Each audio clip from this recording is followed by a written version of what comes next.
वक्त हो गया है 24 मिनट में 24 बड़ी खबरों का फटाफट अंदाज में। दिल्ली की राउज एवेन्यू कोर्ट मनीष सिसोदिया की गिरफ्तारी के करीब 2 हफ्ते बाद आज उनकी जमानत अर्जी पर सुनवाई करेगी। आपको बता दें कि सिसोदिया को शराब नीति को लागू करने में अनियमितता के आरोप में गिरफ्तार किया गया है। सिसोदिया को सीबीआई ने 26 फरवरी को गिरफ्तार किया था। वहीं जमानत में सुनवाई से एक दिन पहले ईडी ने करीब 8 घंटे की पूछताछ के बाद सिसोदिया को गिरफ्तार कर लिया। ईडी दिल्ली की आबकारी नीति में मनी लॉन्ड्रिंग मामले की जांच को लेकर सिसोदिया से पूछताछ की ईडी ने, और यदि ईडी को सिसोदिया की रिमांड मिल जाती है तो सीबीआई मामले में जमानत मिलने की स्थिति में भी उन्हें पूछताछ के लिए प्रवर्तन निदेशालय के मुख्यालय में ले जाया जाएगा। आपको बता दें कि सिसोदिया की गिरफ्तारी के बाद सीएम अरविंद केजरीवाल ने केंद्र पर निशाना साधा। केजरीवाल ने ट्वीट किया और कहा कि मनीष को पहले सीबीआई ने गिरफ्तार किया, सीबीआई को कोई सबूत नहीं मिला, रेड में कोई पैसा नहीं मिला, आज बेल पर सुनवाई है, मनीष छूट जाते तो ईडी ने गिरफ्तार कर लिया। इनका ही मकसद है मनीष को हर हालत में अंदर रखना। रोज नए फर्जी मामले बनाकर जनता देख रही है, जनता जवाब देगी। देखिए, दिल्ली में आम आदमी पार्टी के विधायक सौरभ भारद्वाज और आतिशी मार्लेना को केजरीवाल सरकार ने कैबिनेट मंत्री बनाया गया है। आपको बता दें कि दोनों नेताओं ने राजभवन में मंत्री पद की शपथ ग्रहण की। दोनों को एलजीबीके सक्सेना ने शपथ दिलाई। शपथ ग्रहण समारोह के दौरान सीएम अरविंद केजरीवाल भी उस दौरान मौजूद रहे। शपथ लेने के साथ ही दोनों मंत्रियों को उनके विभाग भी बांट दिए गए। साथ ही आपको बता दें कि आतिशी 6 विभाग संभालेंगी। उन्हें शिक्षा, पीडब्ल्यूडी, महिला एवं बाल विकास, ऊर्जा, आर्ट एंड कल्चर व भाषा और टूरिज्म विभाग सौंप दिए गए हैं। वहीं सौरभ भारद्वाज की बात करें तो उनके पास 7 विभाग रहेंगे। उन्हें हेल्थ, अर्बन डेवलपमेंट, जल, सिंचाई व बाढ़ नियंत्रण, विजिलेंस, सर्विलेंस और इंडस्ट्री विभाग दिया गया है। इसी के साथ आगे आपको बताते हैं कि मंत्री पद संभालते ही आतिशी ने बड़ा ऐलान कर दिया। उन्होंने कहा कि मनीष सिसोदिया और सत्येंद्र जैन जेल से वापस आने के बाद शिक्षा और स्वास्थ्य विभाग संभालेंगे। दिल्ली शराब घोटाला मामले में पिछले महीने 26 फरवरी को गिरफ्तार होने के बाद सुप्रीम कोर्ट से राहत मिलने के तुरंत बाद मनीष सिसोदिया और उनके साथ सत्येंद्र जैन ने मंत्री पद से इस्तीफे दे दिया था।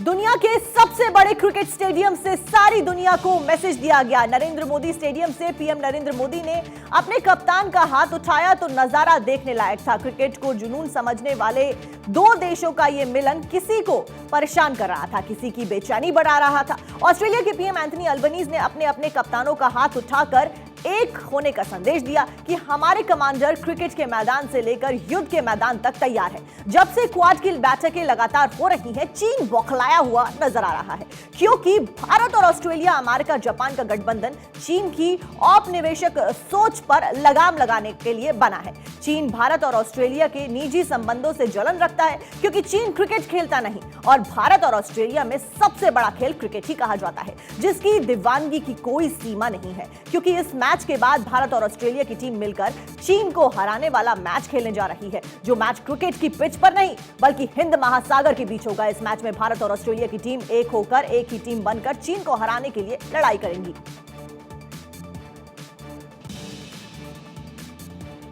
महाराष्ट्र के उप मुख्यमंत्री देवेंद्र फडणवीस ने किसानों, महिलाओं, युवाओं, रोजगार और पर्यावरण पर ध्यान देने के साथ पंचामृत के सिद्धांत पर आधारित राज्यों का बजट पेश किया है। आपको बता दें कि शिंदे सरकार ने अगले 3 वर्षों में 10 लाख किफायती घर और इस वर्ष मुंबई मेट्रोपॉलिटन क्षेत्र में 50 किलोमीटर की मेट्रो लाइन चालू करने की घोषणा की है। इसके साथ ही मराठी भाषा विश्वविद्यालय की स्थापना की घोषणा भी कर दी गई है। जैसे उम्मीद थी, बिल्कुल वैसे ही बजट में सभी वर्गों का ध्यान रखा गया है। इस बजट में आम नागरिक, किसान, मजदूर, शिक्षा, स्वास्थ्य, रोजगार, स्कूल, मेट्रो, आम जनता के लिए घर जैसी कई अहम चीजों पर ध्यान दिया गया है। बजट में दिवंगत बाला साहेब ठाकरे, छत्रपति शिवाजी महाराज के नाम पर योजनाओं की शुरुआत करने का प्रावधान किया गया है। बजट में महिलाओं की सुरक्षा से लेकर उनकी शिक्षा और स्कॉलरशिप का भी खास तौर पर ध्यान रखा गया है। माया नगरी मुंबई में मेट्रो का जाल फैलाने पर भी विशेष ध्यान इस बजट के द्वारा दिया गया है। बजट में सरकार ने छत्रपति शिवाजी महाराज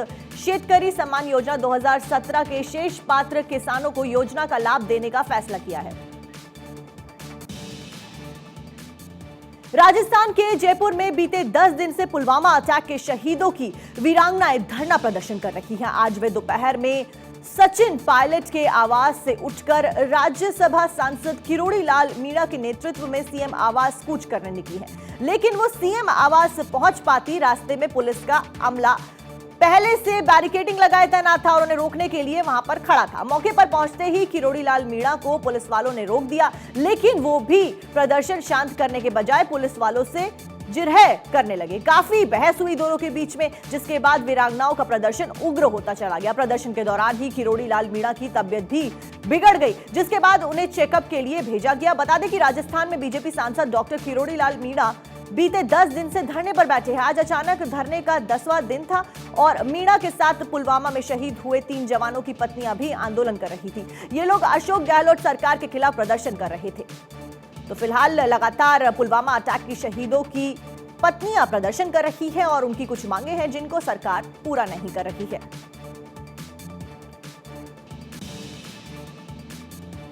पंजाब में राष्ट्रपति द्रौपदी मुर्मू के दौरे से ठीक पहले खालिस्तान के समर्थन में नारे लिखे जाने की घटना से हड़कंप मच गया। आपको बता दें कि राष्ट्रपति आज 4 घंटे के अमृतसर दौरे पर थी। उनके विजिट से पहले ये नारे अमृतसर से गुरु नानक देव यूनिवर्सिटी के बाहर लिखे हुए मिले। नारे लिखवाने की जिम्मेदारी प्रतिबंधित आतंकी संगठन सिख फॉर जस्टिस ने ली। अमेरिका में बैठे संगठन के प्रमुख गुरु पवनवंत सिंह पन्नू ने इससे जुड़ा वीडियो जारी किया। आपको बता दें कि खालिस्तान नारों से जुड़ी सूचना मिलते ही अमृतसर जिला प्रशासन हरकत में आ गया और आनन फानन में मौके पर पहुंचे अफसरों ने GNDU के बाहर लगे नारे लिखा बैनर उतरवा दिया। अमृतसर में अगले हफ्ते G20 देशों के डेलीगेट्स की मीटिंग होनी है और ये मीटिंग GNDU में ही होगी। ऐसे में हैरानगी वाली बात यह है कि गुरु और ये अंत विध्वंसशील स्पॉट के बाहर खालिस्तानी नारों वाले बैनर लगा दिए गए और पुलिस प्रशासन को भनक नहीं लगी।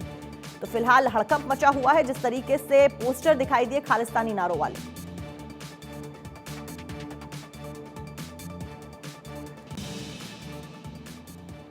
उत्तर भारत में H3N2 वायरस के मामले सामने आ रहे हैं। आपको बता दें कि ICMR के मुताबिक कुछ महीने में कोविड के मामले कम हुए हैं, लेकिन H3N2 के मामले में बढ़ोतरी दर्ज की गई है।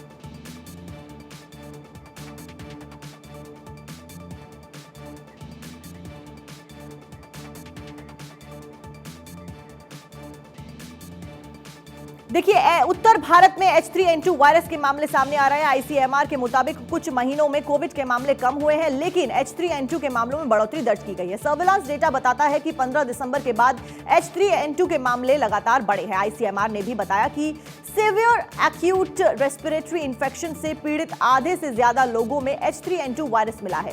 H3N2 वायरस एक प्रकार का इन्फ्लुएंजा वायरस है जिसे इन्फ्लुएंजा वायरस कहा जाता है। ये एक सांस से रिलेटेड वायरस है, इन्फेक्शन है जो हर साल बीमारियों का कारण बन जाता है। इंडियन मेडिकल एसोसिएशन यानी कि IMA का मानना है कि इस इन्फेक्शन के लक्षण 5 से 7 दिनों तक बने रह सकते हैं। H3N2 से होने वाले बुखार 3 दिन में उतर जाता है, लेकिन खांसी 3 हफ्ते से ज्यादा तक बनी रहती है लगातार। ज्यादातर मामलों में इन्फ्लुएंजा मेडिकल केयर और ओवर द काउंटर दवा खाकर ठीक हो जाता है। सिरदर्द और बुखार की दवा दुकानदार से लेकर खाने से नुकसान नहीं है। वहीं अगर आप एंटीबायोटिक बिना डॉक्टर की सलाह से खाते हैं तब खतरा ज्यादा बढ़ जाता है। तो लगातार ये वायरस अपने पैर पसार रहा है। शिक्षकों का काम होता है छात्रों पर मेहनत कर उन्हें जिंदगी के लिए तैयार करना, लेकिन मध्य प्रदेश के खरगोन में दर्जनों टीचर अलग ही मिशन में लगे हुए हैं। ये टीचर परीक्षा के दिन एकजुट होकर अपने हाथों से नकल तैयार कर स्टूडेंट्स के पास पहुंचा रहे थे, लेकिन इनकी तैयारी की भनक पहले से जिला प्रशासन के लोगों को लग चुकी थी। मध्य प्रदेश के खरगोन में सामूहिक नकल में शामिल पाए गए टीचरों पर जिला कलेक्टर ने बड़ा एक्शन लिया है। सिरवेल परीक्षा केंद्र पर गैंग बनाकर नकल करवाने वाले 17 शिक्षकों को सस्पेंड कर दिया गया है। आपको बता दें कि वहीं 5 गेस्ट टीचरों को बर्खास्त कर दिया गया अपनी ड्यूटी से। बता दें कि परीक्षा केंद्र के पास एक सूने मकान में कुल 9 टीचर बच्चों तक नकल पहुंचाने की तैयारी कर रहे थे। मौके पर जांच दल ने छापा मारा तो पाया कि 10वीं क्लास के सामाजिक विज्ञान के परीक्षा पत्र को देख खुद कॉपी तैयार कर रहे थे ये टीचर। उसके लिए टीचर बाकायदा कार्बन पेपर लगाकर अपनी हैंड राइटिंग में ऑब्जेक्टिव और दूसरे सवालों के जवाब लिख रहे थे। प्रशासनिक अमले ने दबिश देकर मौके से नकल सामग्री फिलहाल जब्त कर ली है और एक्शन इसके खिलाफ ले लिया गया है। ऑब्जेक्टिव की कॉपियां और 4 मोबाइल में एग्जाम पेपर पत्र शामिल थे। दिल्ली के विजय पार्क इलाके में 5 मंजिला मकान भरभरा कर गिर गया और रोड की तरफ ढह गया। इस हादसे में किसी के घायल होने की सूचना अभी तक नहीं मिली है। वहीं हादसे की सूचना मिलते ही पुलिस और दमकल की गाड़ियां मौके पर पहुंच गई। घटनास्थल के आसपास के रास्तों को ब्लॉक कर दिया गया। तस्वीरों में आप देख सकते हैं कि भरभरा कर एक बिल्डिंग जमीन पर गिर पड़ती है। मकान गिरने का वीडियो फिलहाल सोशल मीडिया पर वायरल हो रहा है, जिसमें 5 मंजिला घर महज 4 सेकंड के अंदर जमींदोज हो जाता है और भरभरा कर गिर जाता है। घर के गिरते ही मौके पर मौजूद लोग खुद को बचाने के लिए इधर उधर भागने लगते हैं। इस हादसे में आसपास के घर, दुकान या कुछ वाहन भी इसमें चपेट में आ जाते हैं। हालांकि इस हादसे से होने वाले नुकसान को लेकर अभी तक किसी ने आधिकारिक बयान नहीं जारी किया है। जानकारी के मुताबिक इलाके से मलबा साफ करने में अभी भी वक्त लगेगा, क्योंकि मकान बहुत बड़ा था। वहीं मकान गिरने के कारणों को भी अभी तक नहीं पता लगाया पाया है। लगातार इसके ऊपर इन्वेस्टिगेशन जारी है कि कारण क्या कुछ रहे मकान के गिरने के, और किसी के हताहत होने की खबर भी फिलहाल तक नहीं आ सकती। लेकिन देखिए किस तरीके से महज कुछ सेकंड के अंदर भरभरा कर ये पूरी की पूरी बिल्डिंग जमींदोज हो जाती है।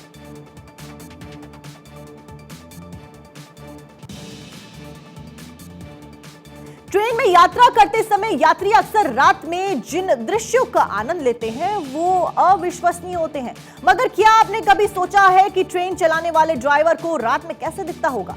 बस यही दिखाने के लिए एक वीडियो ट्विटर पर पोस्ट किया गया तो वो तेजी से वायरल हो गया। वास्तव में वीडियो ने टेक अरबपति एलन मस्क का भी ध्यान आकर्षित कर लिया अपने ओर, जिन्होंने क्लिप पर अपना रिएक्शन भी दिया। एलन मस्क के अधीन कंपनी ट्विटर पर वाओ टेरिफाइंग नाम के हैंडल पर एक वीडियो के साथ पोस्ट किए गए कैप्शन में लिखा गया कि train drivers view night. Video में ट्रेन के बाहर से ड्राइवर की सीट के सामने का दृश्य दिखाया गया है। यह कहना गलत नहीं होगा कि यह नजारा आकर्षक और डरावना दोनों है। इस वीडियो ने बहुत से लोगों को रिएक्ट करने के लिए प्रेरित किया है। ट्विटर के सीईओ एलन मस्क भी उन लोगों में से एक थे जिन्होंने वीडियो पर प्रतिक्रिया देते हुए लिखा, प्रचंड, ऐसा नहीं है कि आपकी तरह पैंतरेबाजी करने के लिए बहुत स्पेस हो।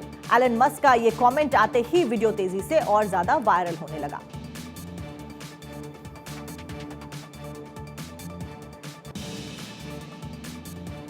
गाजियाबाद के थाना मुरादनगर क्षेत्र में होली के जश्न में शरीक होकर घर वापस लौटे दंपति दीपक गोयल और शिल्पी गोयल, दोनों को यह पता नहीं था कि अगला पल उनके लिए क्या होने वाला है। रंग खेलने के बाद दोनों रंग छुड़ाने के लिए बाथरूम में नहाने पहुंचे। कुछ वक्त बीता, फिर घंटे बीते, फिर कुछ घंटे और बीते और उसके बाद भी जब दंपति बाहर नहीं आया तो परिवार को घबराहट होने लगी। और ऐसा क्या हुआ कि दोनों बाहर नहीं आए?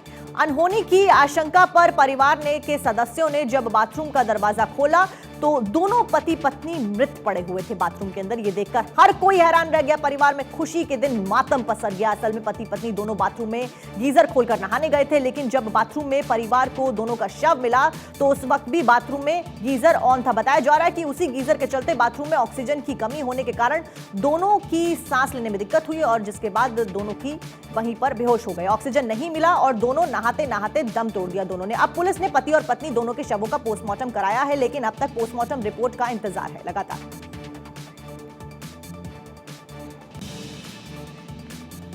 8 मार्च के रंगारंग दिन के बाद 9 मार्च की सुबह इतनी काली होगी किसी ने सोचा नहीं था। बॉलीवुड को सुबह सुबह एक और बड़ा झटका लगा। मशहूर अभिनेता, डायरेक्टर और प्रोड्यूसर सतीश कौशिक ने दुनिया को अलविदा कह दिया।